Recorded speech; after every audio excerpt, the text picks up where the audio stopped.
Will grooming be the anti-LGBTQ word of the year?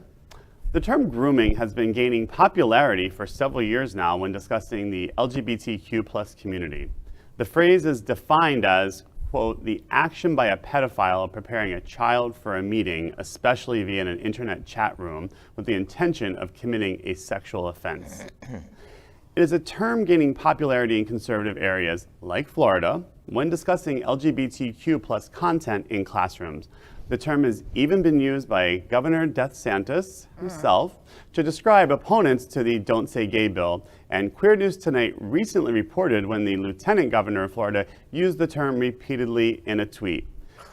First of all, as somebody who really enjoys grooming their hair, I'm taking offense at this term. But this terminology is another dog whistle, and it's a dog whistle for the LGBTQ+ community. Yes. We need to be using our voices and coming out against these complete attacks on our community and putting us in the category of pedophiles, which is something that's dates back to the LGBTQ fight in the 40s and 50s. This is, they need to go. They need to go.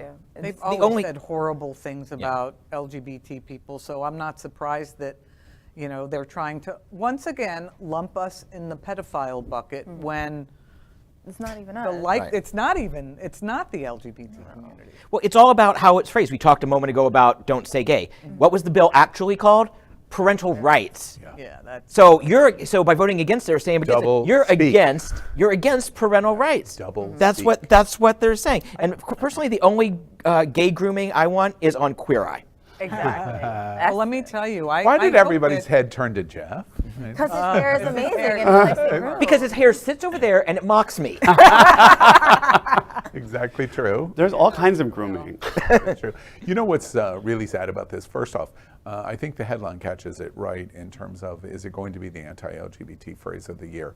As we move closer and closer to the elections in November, they're going to refine this and refine this and refine this. They're going to tell it 10,000 times and try to get uneducated or people not paying attention to go, oh, well, if you oppose us, you are a pedophile, which means we don't want to come right out and say pedophile, so we're going to use the term groomer, but we're going to say groomer 10,000 times to say you're a pedophile.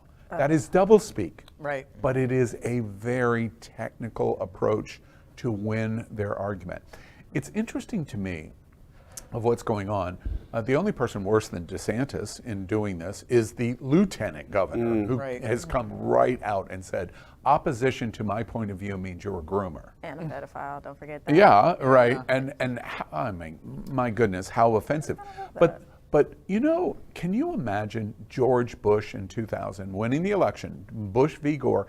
Can you imagine George Bush being associated with this kind of language in 2000? He would never do. No. Impossible to consider it. Can you imagine John McCain being associated with this conversation in 2012? Something dramatic is happening. There it is. Happened. In 2016, when we opened the gate to allow the lion in, he abused and abused and abused. We talked about the abuse over and over. He's gone now, but here's his legacy. Right, exactly. And his legacy is allowed these kind of people to take it even a step farther and worse.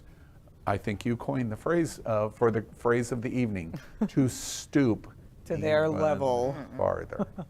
It's really a horrible situation. I'm looking forward to the very first lawsuit being gay parents of a child in kindergarten through third grade who is humiliated in the classroom by the teacher and by the classmates because they're not allowed to show their family picture in the classroom. Or teachers, the same. Or teachers. Yeah, Right. See how that one plays out. LGBTQ+ news is vital for our community and for the broader world as a whole. We have enough enemies at Fox News. Tucker, Sean, and Laura are loud. We need passionate allies. Happening Out Television Network, Queer News Tonight, and It's Happening Out are literally out of the closet and into the headlines. Our community needs your support. like this broadcast, and subscribe now to ensure the growth of the entire LGBT